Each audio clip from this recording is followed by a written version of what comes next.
Magandang araw sa inyo at welcome sa ating paghimay ngayon.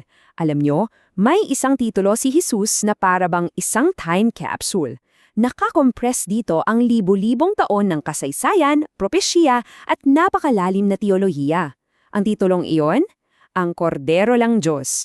Tara, buksan natin to at alamin kung anong laman. Picture this. Nasa gitna ka ng ilang, tapos bigla kang may narinig na isang boses na sumisigaw. Sabi niya, narito ang kordero ng Diyos na nag-aalis ng kasalanan ng sanlibutan. Hindi lang to basta sigaw ha, ito yung deklarasyon ni Juan Bautista na yumanig hindi lang sa mga nakarinig sa kanya noon, kundi sa buong kasaysayan ng kaligtasan. Ilang salita lang, di ba? Pero ang bigat ng impact. Pero teka, ano nga ba talaga ang ibig sabihin yan? Ano yung kahulugan na nakatago sa likod ng bawat salita? Well, yan mismo ang alamin natin ngayon.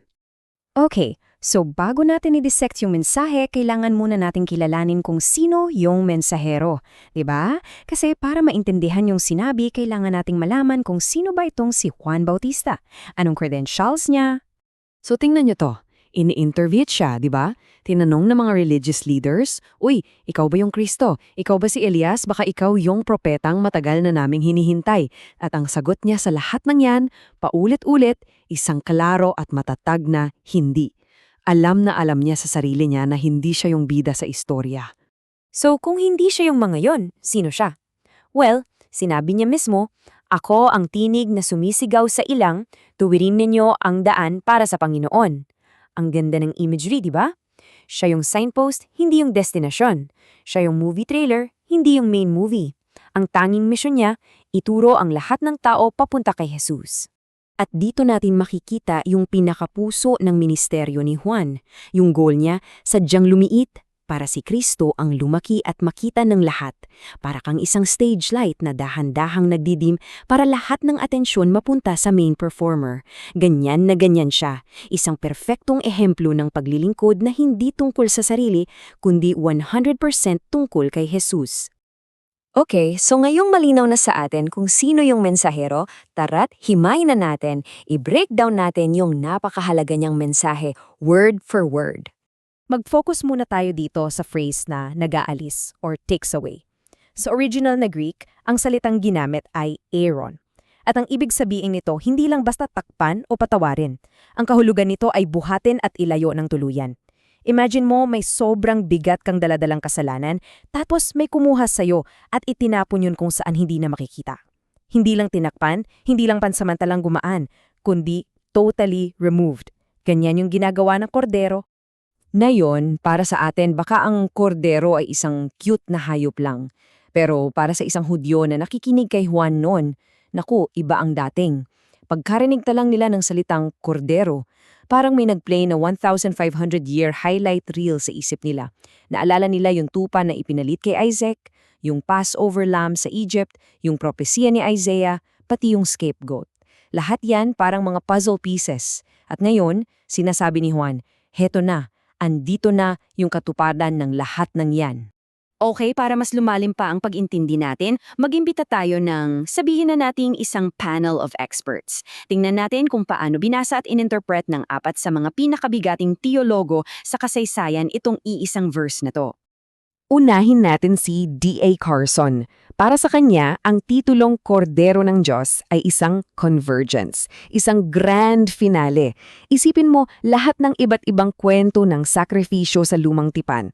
Lahat yan ay nagtagpo, nag-converge sa iisang persona. Si Jesus, siya yung aha moment ng lahat ng yon. Next, si Leon Morris. Ang pinansin naman niya ay yung salitang sanlibutan o cosmos. At para sa mga Hudyo noon, sobrang radikal nito. Kasi ang akala nila, ang plano ng kaligtasan ay para lang sa kanila. Pero sinabi ni Juan, hindi.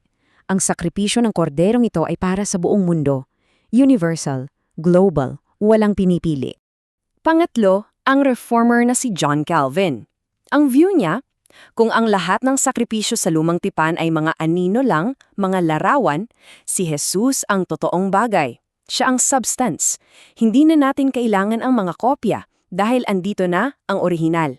Siya ang katuparan ng lahat. At panghuli, si R.C. Sproul. Para sa kanya, ang keyword dito ay propitiation. Medyo malalim na salita pero ang ibig sabihin lang niyan, hindi lang dinala ni Jesus ang kasalanan natin, sinalo rin niya ang buong parusa. Ang banal na galit ng Diyos laban sa kasalanan ay ibinuhos sa Kanya. Sa madaling salita, justice was served. Nasapatan ang katarungan ng Diyos. So para i-summarize, ang ganda nitong table, 'di ba? Si Carson, ang focus niya ay convergence. Si Morris, scope. Si Calvin, fulfillment. At si Sproul, justice. Apat magkakaibang lente pero iisa lang ang tinitingnan, ang walang katulad na kadakilaan ng kordero ng Diyos. Pero teka, hindi lang to opinyon ng mga scholars o testimonya ni Juan. Yung pahayag niya may kasamang divine confirmation. May selyo mula mismo sa langit. Nasaksihan mismo ni Juan ang pagbaba ng espiritu na parang kalapati at ang sabi niya, ito ay nanatili kay Jesus. Mahalaga yung salitang nanatili. Sa Greek, emenen yan. Ibig sabihin, hindi lang dumapo tapos umalis. Nagstay siya. Permanent anointing. At sa isang sandaling yon, kitang-kita ang Trinidad in action. Kaya't buong-buo ang conviction ni Juan nang sabihin niyang, nakita ko. Kaya pinatototohanan ko, siya ang anak ng Diyos. Okay, napakalalim ng teolohiya, di ba? Ang tanong mayon, so what? Paano natin isasalin lahat yan sa ating pang-araw-araw na buhay? Paano nagiging practical ang isang napakadakilang doktrina? Gusto kong pag-isipan mo ito sandali. Anong epekto sa'yo kung alam mong ang kasalanan mo ay hindi lang pinatawad, kundi tinanggal na, inalis, binura, wala na? Paano nito babaguhin ang tingin mo sa sarili mo tuwing umaga? Paano nito babaguhin ang paraan ng paglapit mo sa Diyos? Heto ang tatlong practical na hamon para sa atin. Una, trust. Saan ba talaga nakasalalay ang tiwala mo para sa kaligtasan? Sa ginawa ng kordero o sa sarili mong kabutihan? Pangalawa, point. Ang buhay mo ba, tulad ni Juan, ay isang malaking araw na nakaturo kay Jesus o isang salamin na nakatutok lang sa sarili? At pangatlo, share. Magkaroon tayo ng tapang na sabihin sa iba, tingnan ninyo, narito ang kordero ng Diyos. At babalikan natin ang napakahalagang salitang yan, propitiation. Ulitin natin, hindi ito nangangahulugan na pinalampas lang ng Diyos ang kasalanan. Hindi. Ibig sabihin, ang kanyang katarungan ay 100% na satisfied, nabayaran ng buo. At dahil nabayaran na, ang galit ng Diyos laban sa kasalanan ay napawi. At ngayon, posible na tayong magkaroon ng kapayapaan sa Kanya. At para tapusin ang lahat, pakinggan natin itong verse na perpektong bumubuod sa ating pinag-usapan. Siya ang kabayaran para sa ating mga kasalanan. At hindi lamang para sa atin, kundi para rin sa kasalanan ng buong sanlibutan.